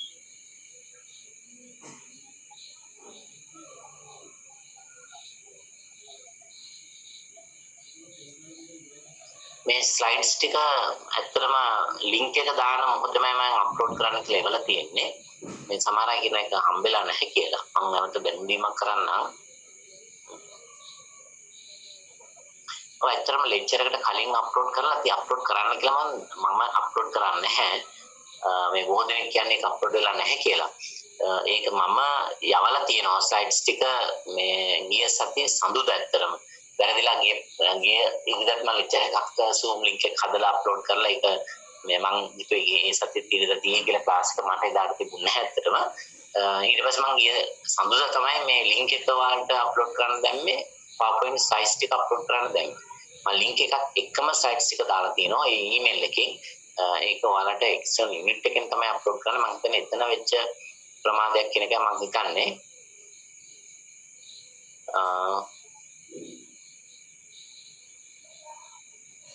right.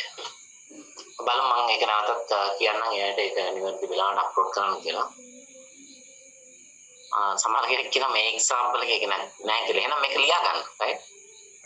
සමහර ස්ලයිඩ්ස් මම හිතන්නේ මම දාපු ස්ලයිඩ්ස් එක නෙමෙයි නම් සිලෙක්ට් කරන්න දෙන්න කමක් නැහැ. මේක නැත්තම් ලියාගෙන හදන්න. ඒකේ තියෙන ටික හදුවත් ඇති. ඒ ස්ලයිඩ්ස් එකේ ගණන් ඕන තරම් හොයාගන්න හැකි.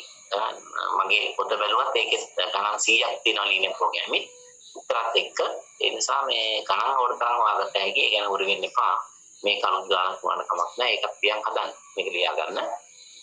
ස්ලයිඩ්ස් එකේ ගණන් ටිකක් හදන්න. මම කම්පියුටර් මං චෙක් කරගන්නම්. මගේ අතින් අතවසුමක් වුණාද කියන එක.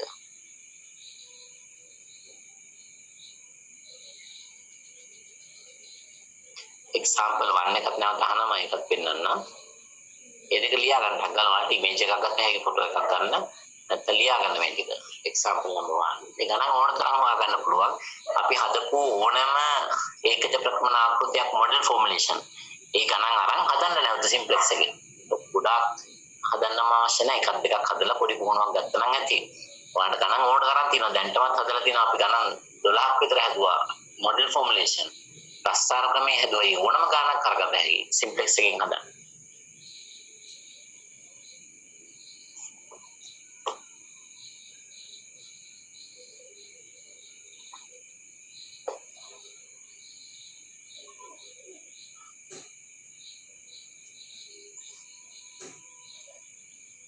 ලියාගෙන ඉවර නම් මට කියන්න අනිත් ස්ලයිඩ්ස් එකට යන්න.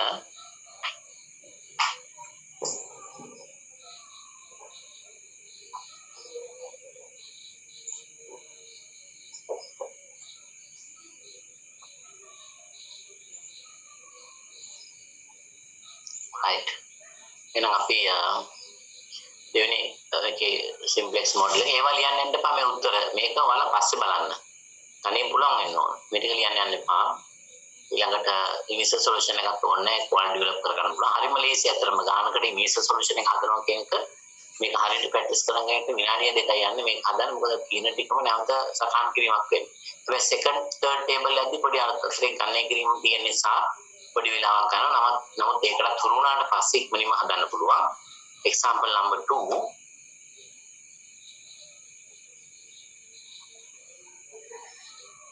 මේ දේශනේ ඇත්තටම අපිට ප්‍රායෝගිකව පන්ති කාමරේ තුලම කරන්න පුළුවන් නම් මම හිතන්නේ වඩාත් හොඳයි. ඉස්සරහට මේ මොකද මේ ගණන් වගේ දෙයක් ඔයාලා හදන්න ඕන ඇත්තටම. මම දන්නේ නැහැ ඔයාලා මේකට සම්බන්ධ වෙලා ලෙක්චර් එකට කී දෙනෙක් මේකට ඉන්වෝල්ව් වෙනවද කියලා හරියට. දැන් 47 දෙනා ඉන්නේ තාම. අද ලෙක්චර් එකේ 50ක් හිටියා කලින් දැන් ටිකක් අඩු වෙලා තියෙනවා. මුල්ම දවසේ නම් 100 ගාණක් හිටිය දේශනයට මම දන්නේ මොකද හේතු කියන එක ගැටලු තියෙන්න පුළුවන් වලට. නමුත් දේශනයට දිගටම ආව නැත්නම් මේ විෂය තුල ප්‍රශ්න ඇති වෙනවා. පැහැදිලිවම මොකද මේක තනක් Taman තේරුම් ගත්තේ නැහැ කියන්නේ ඉස්සරහට යන්න බෑ. දැන් සරල ක්‍රමයම ගන්නකො. අපි හරියට ස්ටෙප් බයි ස්ටෙප් දැනගෙන තියෙනවා. ක්‍රමේ ගන්නට අනුව මේකත් හරිද වලක්. පියාගත්තද?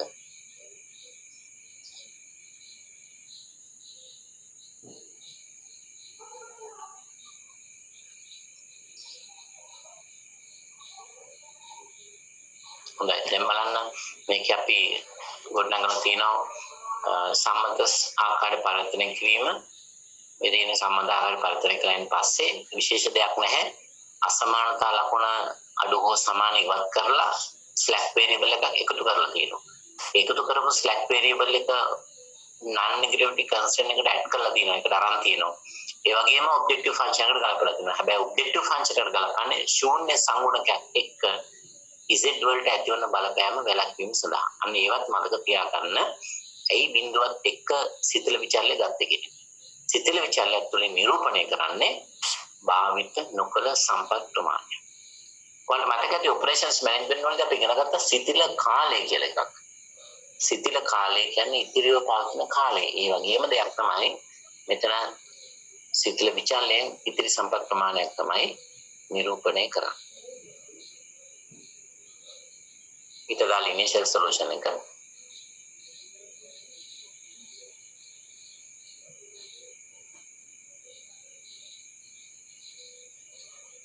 right. අපි ළඟට යමු. අපේ වෙලාවක් තියෙන නිසා අවම කිරීමේ අරමුණක් සහිත ගැටලුවකට. ඔක්කොම ටික නැතුණත් යම් ප්‍රමාණයක් මේකත් සාකච්ඡා කරමු. දැන් මේ දක්වා කතා කළේ මිනිමයිස් මැක්සිමයිසේෂන් ඔබ්ජෙක්ටිව් එක.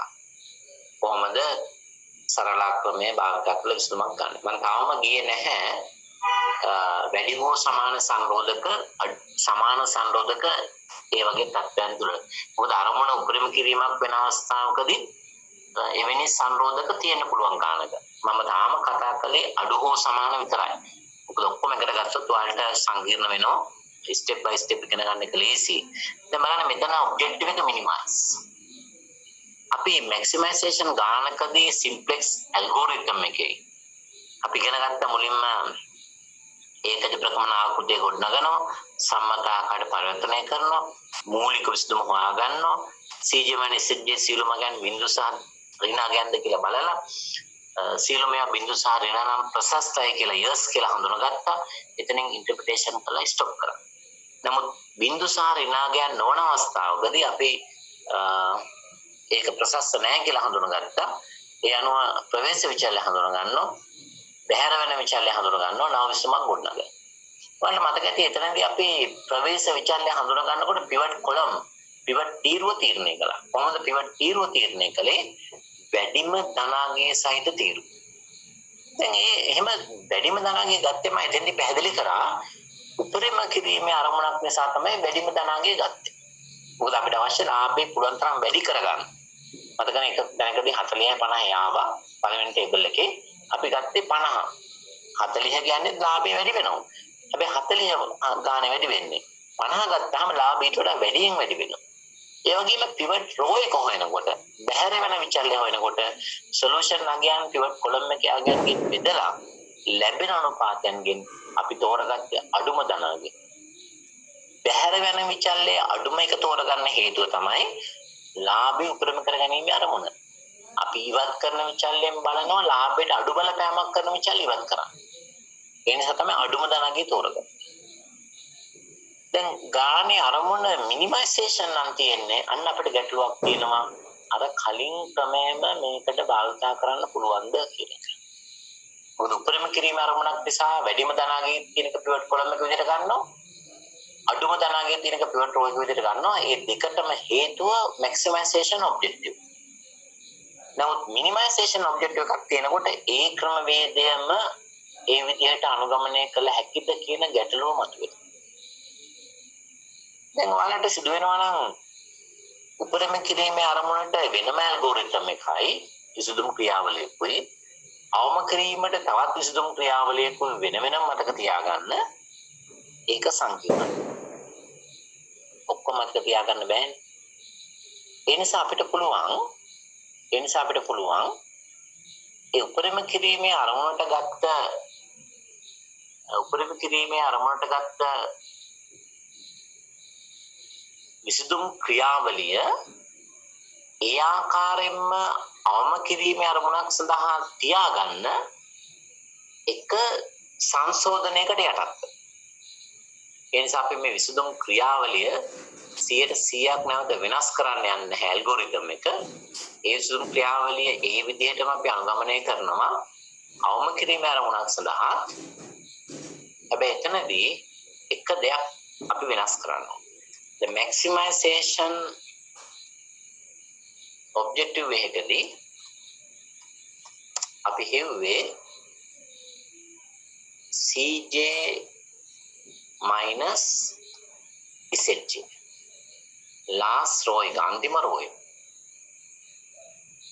right minimization objective එකකදී අපි ඔය කියන ඇල්ගොරිතම් එක නැත්තම් විසඳුම් ක්‍රියාවලිය කිසිදු දෙයක් වෙනස් නොකර ඒ විදිහටම අනුගමනය කරනවා.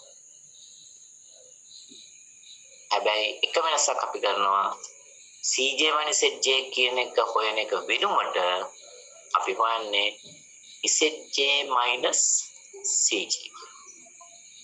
එනම මතක තියාගන්න මේ තියෙන එක ක්‍රමවේදයක්. right එක විසඳුම් ක්‍රමයක්. the number 1 කියලා මම ලකුණු කරන්න. එක විසඳුම් ක්‍රමයක්. මොකද්ද ඔබ්ජෙක්ටිව් එක maximize නම් CJ minus ZJ minimization නම් මේ දෙන්න change කරනවා ZJ minus CJ. ඒ කියන්නේ ZJ වලින් තමයි CJ අඩු කරන්නේ. එතකොට අර solution එකේ process එකේ කිසිදු වෙනසක් වෙන්නේ නැහැ. pivot column හොයන්නේ වැඩිම දනාගේ. pivot row හොයන්නේ අඩුම දනාගේ. ඒක කිසිවක් වෙනස් වෙන්නේ නැහැ. හැබැයි වෙනස් වෙන එකම දේ CJ minus ZJ change කරන ZJ minus CJ. right? එතකොට ලේසි. අර තමයි දෙදෙමයි අපි දිගටම අනුගමනය කරනවා. ඊළඟට අපි number 2 වලට ගියොත්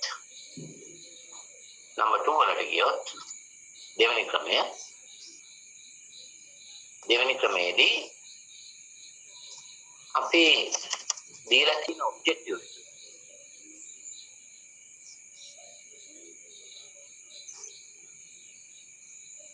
CJ minus ZJ මොකක්ද වෙනස? yes එතන CJ equal කියලා දිනවම පොඩ්ඩක් මම හදන්නම්. thank you මතක් කරගන්න.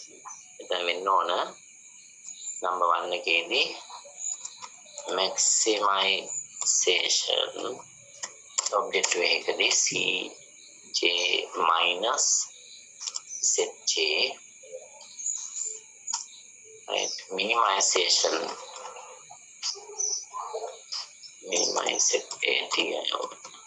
session එකදී ZJ minus CJ right number 2 වලදී අපි කරන්නේ මේ වගේ වෙනස් කරන්න යන්නේ. ඒ විදිහටම තියාගන්නවා. CJ minus ZJ CJ minus ZJ විදිහටම තියාගන්නවා. හැබැයි දෙන ඔබ්ජෙක්ටිව් එක minimization ඔබ්ජෙක්ටිව් එක දෙවෙනි ක්‍රමය අපි කන්වර්ට් කරනවා maximization ඔබ්ජෙක්ටිව් එකක් බවට. ඒ තව ක්‍රමයක්. දීලා තියෙන ඔබ්ජෙක්ටිව් එක මිනිමයිස් නම් අපි ඒක කන්වර්ට් කරනවා maximization. කොහොමද කන්වර්ට් කරන්නේ? ඔබ්ජෙක්ටිව් ෆන්ක්ෂන් එකේ දෙපැත්තම අපි දැන් ඔබ්ජෙක්ටිව් ෆන්ක්ෂන් එක මිනිමයිස් z සමානයි 20යි x 1 ධන 30යි x 2 නම් මෙන්න මේ ඔබ්ජෙක්ටිව් ෆන්ක්ෂන් එකේ දෙපැත්තම අපි වැඩි කරනවා minus 1. දෙපැත්තම වැඩි කරනවා minus 1. එතකොට මොකද වෙන්නේ? minimization එක automatically maximize වෙනවා.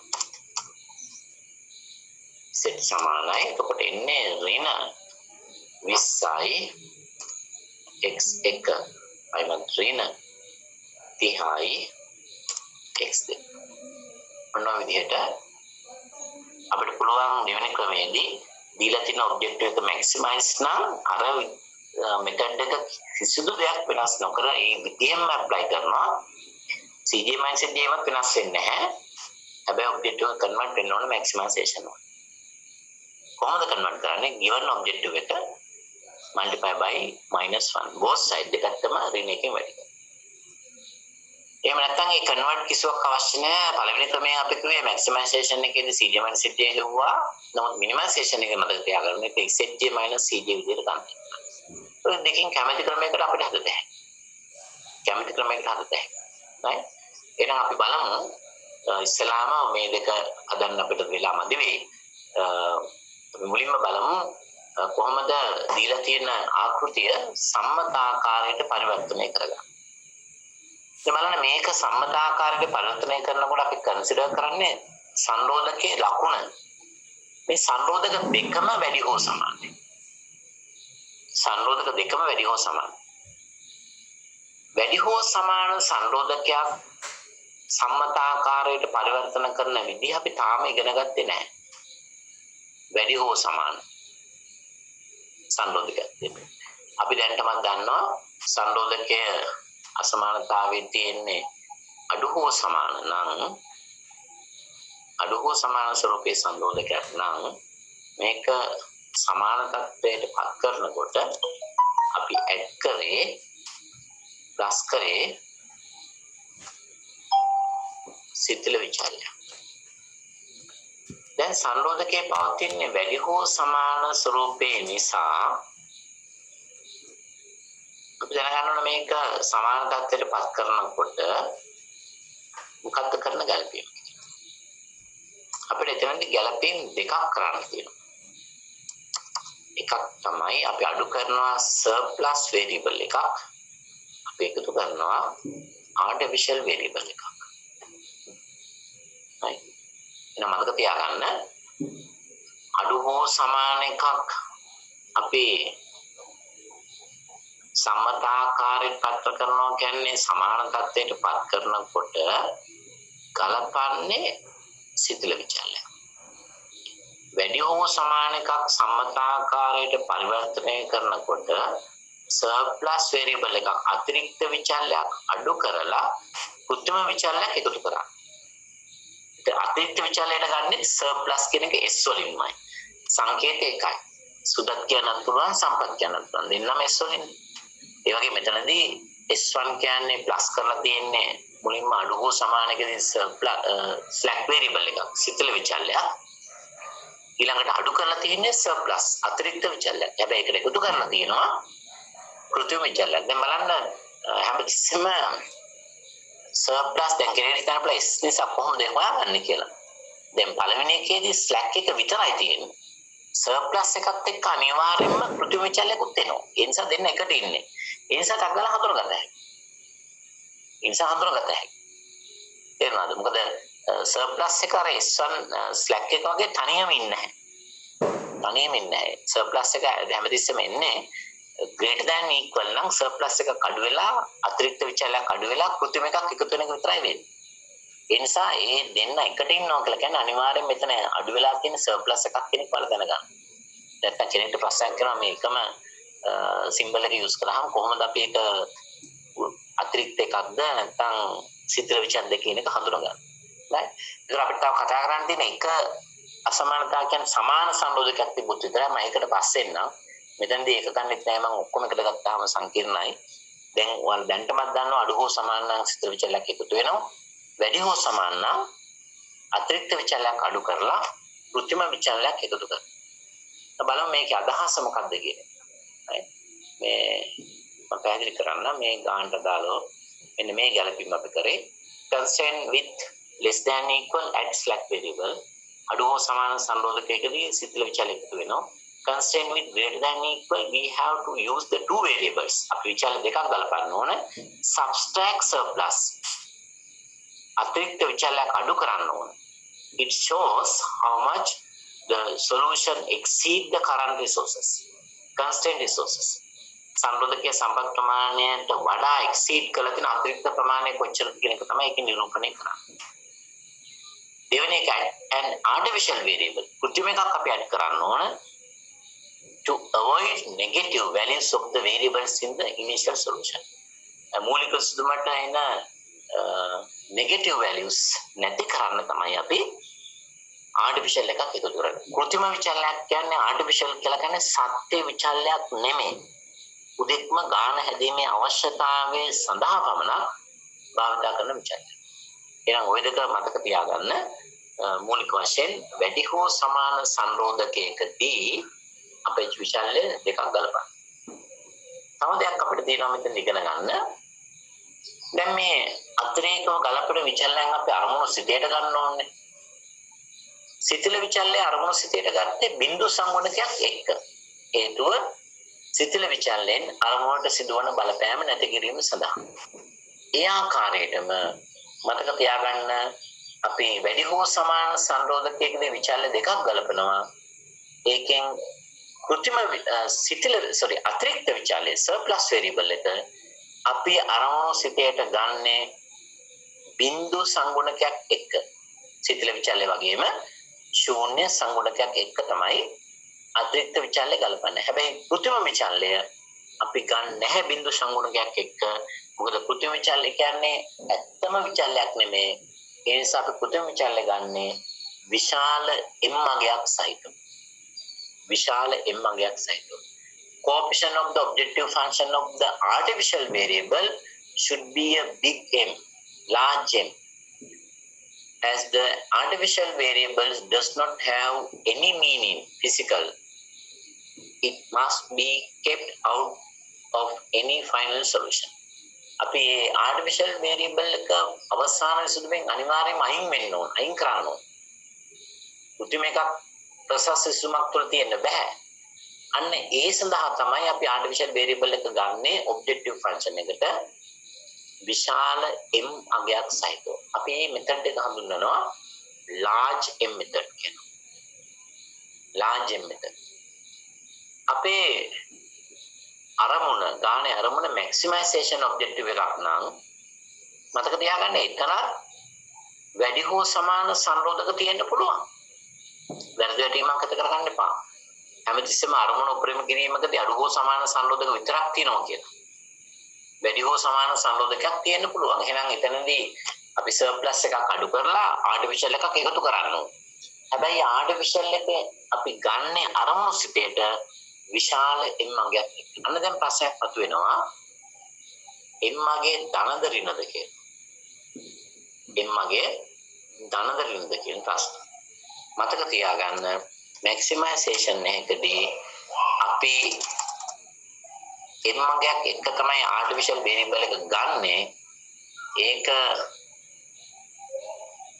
අනිවාර්යෙන්ම ඍණ m අගයක් minus m එක. අපි minimization objective එකක් තුල තියෙන වැඩි හෝ සමාන සංරෝධකයකදී අපි ගන්නෙ m අගයක් ධන වශයෙන්. ඔන්නෝකත් මතක තියාගන්න. maximization එකේදී minus m ගන්නවා. minimization එකේදී artificial variable එක ගන්නේ plus m එකක් එක්ක. ඇත්තට මෙතන කරන්නේ මේ ධනයි ඍණ හිලව් වීමක් වෙන්නේ ඇත්තටම. දැන් උපරිම කිරීමක් වුවම ලාභයක්. මෙතන අපි m අගය කියලා හිතන්නේ අති විශාල පිරිවැයක්. එතකොට මේ a වලින් z එකට ඇති වෙන බලපෑම වැළක් වෙනවා. දැන් maximum z කියලා අරමුණු සිටිනේ. අපි කියන්නේ z වලට බලපෑමක් නැතුව අතිරේක විචල ගලපන්න ඕන කියලා. දැන් maximize කියන්නේ ලාභයක්. ඊටන අපි ලාභය උපලා දිනවා රුපියල් 200ක්. අපි වියදමක් දරලා තිනවා -m කියන්නේ අතිවිශාල පිරිවැයක්. රුපියල් මිලියන 25ක්. රුපියල් මිලියන 25ක පිරිවැයක් දරලා තියෙනකොට අපි රුපියල් 200ක ලාභයක් රුපියල් තියෙනවා නම් අපි මිලියන 25ක පිරිවැය 200ක් ලාභ ලැබුවා කියලා ලියලා ඒක සුද්ධගේ පෙන්වන්න යන්නේ නැහැ. අපි කෙලින්ම කියන මිලියන 25ක් ලොස් කියලා. නේද? අපි අර සුද්ධගේ පෙන්වන්න අවස්ථාවක් නැහැ. මොකද ඉම්මැටීරියල් ප්‍රමාණාත්මක නැහැ. අපි රුපියල් 25ක පොඩි ලාභයක් ලබලා දෙන්නේ. හැබැයි පිරිවැය දරලා තියෙනවා මිලියන 50. මිලියන 50 රුපියල් 25ක ලාභය අයින් කළා මෙච්චරයි සුද්ධ ලාභය මේ පිරිවැය කියලා ලියන්නේ නැහැ. අපි කෙලින්ම කියන මිලියන 50ක පිරිවැය දාලා තියෙනවා. අනේ සිද්ධාන්තය නේද? ඊළඟට මිනිමයිස් වෙන්න නම් අපි කියන්නේ කොස්ට් එක. අපි පිරිවැය දාලා තියෙනවා රුපියල් 100ක්. අපි ලාභ උපයලා තියෙනවා මිලියන 50ක්. අපි මිලියන 50න් 100ක් පිරිවැය දරුවා කියලා සුද්ධ ලාභය කියලා ලියන්නේ නැහැ. අපි කියන කෙලින් මිලියන 50ක ලාභයක් ලැබුවා කියලා. අර පොඩි ප්‍රමාණය මේ ඔබ්ජෙක්ටිව් එකේ කියන පොඩි ප්‍රමාණය විශාල අගයක් එක්ක අපි ලාජ්‍ය මෙතන කියන අතිවිශාල අගයක් ගන්න. ඒක සංසන්දනය කරන්න යන්නේ නැහැ. ඒ කියන්නේ බලපෑමක් ඇති වෙන්නේ නැහැ කියන. ඒක ඔබ හිතන්න ඕන තේරුම් ගන්න. දැන් ඔයාලා අතේ රුපියල් 1000ක් තියෙනවා. කැම්පස් එකට එනවා. ඕකෙන් රුපියල් දෙකක් නැති වෙනවා. රුපියල් දෙකක් නැති වෙනවා. ඔයාලා කියන්නේ නැහැ දැන් මම ගැදේ දෙන 990ටයි කියලා. දෙකක් නැති වුණත් ඔයාලා කියන රුපියල් 1000ක් තියෙනවා. අර දෙක නැති වෙන රුපියල් ඉම්මැටීරියල් ඒක ප්‍රමාණාත්මක නැහැ. ඒ නිසා ඒක අපි ගලවලා සුද්ධගේ කියන්නේ නැහැ. මොකද එච්චර වැඩක් නැහැ. මේක ඇති දෙයක් නැහැ නේද? දැන් රුපියල් 199 කිව්වහම භාණ්ඩයක මිල මනෝමය මිල කිරීම අලවිකරණ ඉගෙන ගත්තා ඔයාලා. අපි 199 කිව්වට අපි රුපියල් 200ක් දීලා ඉතුරු රුපියල් ඉල්ලන්නේ නැහැ. මේ 200 දීලා පේනවා. මොකද ඉතුරු රුපියල ඉම්මැටීරියල්. ඒක ප්‍රමාණාත්මක නෑ. අන්න ඒ වගේ සිද්ධියක් තමයි මෙතන තියෙන්නේ. එහෙනම් මතක තියාගන්න. මැක්සිමයිස් නම් ගන්නෙ -m ඔපොසිට් එක හැමතිස්සෙම ගන්න ඕනේ. මිනිමයිස් නම් ඔබ්ජෙක්ටිව් ගන්නෙ +m. මම තවත් ගණන් හදනකොට ඒක ගැන පැහැදිලි කරනවා. එහෙනම් ඒ විදිහට තමයි අපි මේ ගැළපීම කරන්නේ. එනවා බලමු අපි සම්මත ආකාරයට පරිවර්තනය කරන මේ ගාන සිද්ධාන්තය මෙතන තියෙනවා. මේක පස්සේ අපි අවසන් කරමු. මේ තියෙන්නේ සෝරි. එතන මේ ගාන මම හදන්නම් හදලා නැහැ. මේ තියෙන මිනිමයිසේෂන් ඔබ්ජෙක්ටිව් එක. එතකොට මේකේ අපි හදමු එහෙනම් සම්මත ආකාරයට පරිවර්තනය කළ ආකෘතිය මම කියන්නම් ඔයාලා ලියා ගන්න. minimize z equal 45x1 plus 12x2 ඒ විදිහටම ගන්න. පළවෙනි සම්බන්ධකයේ තියෙන x1 plus x2 minus s1 plus a1 අපි මොනවද හදමු මේක? අපිට වෙලාවක් කරා.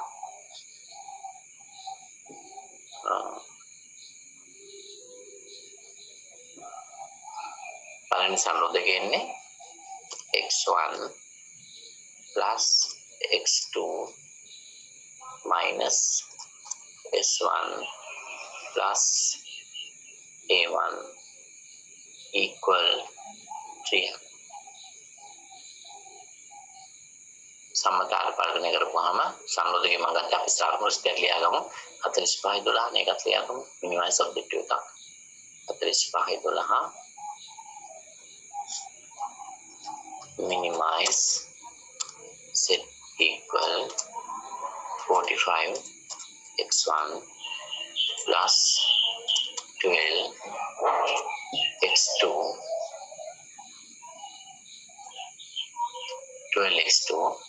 දෙවෙනි සම්බන්ධයකට යමු. මෙතන සබ්ජෙක්ට් කියන වචනේ දාමු. කම්ප්ලීට් වෙනවද කොට සබ්ජෙක්ට් තමයි සම්බන්ධකය. right මේ හදන්නේ simplex model එක.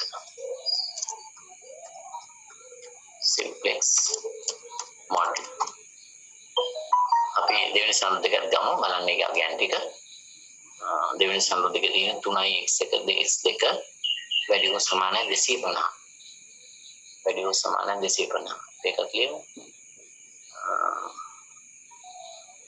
3යි x1 ධන x2 අයිමත් වැඩි හෝ සමාන සාඩු කිරීම s2 කලින් s1 ගත්තනේ. ඒකත් මතක තියාගන්න. s2 ධන a2 සමානයි 250. කලින් අපි ගත්ත නිසා තමයි S1 මෙතන S2 නේ. ඒ අතිරික්ත විචලනය.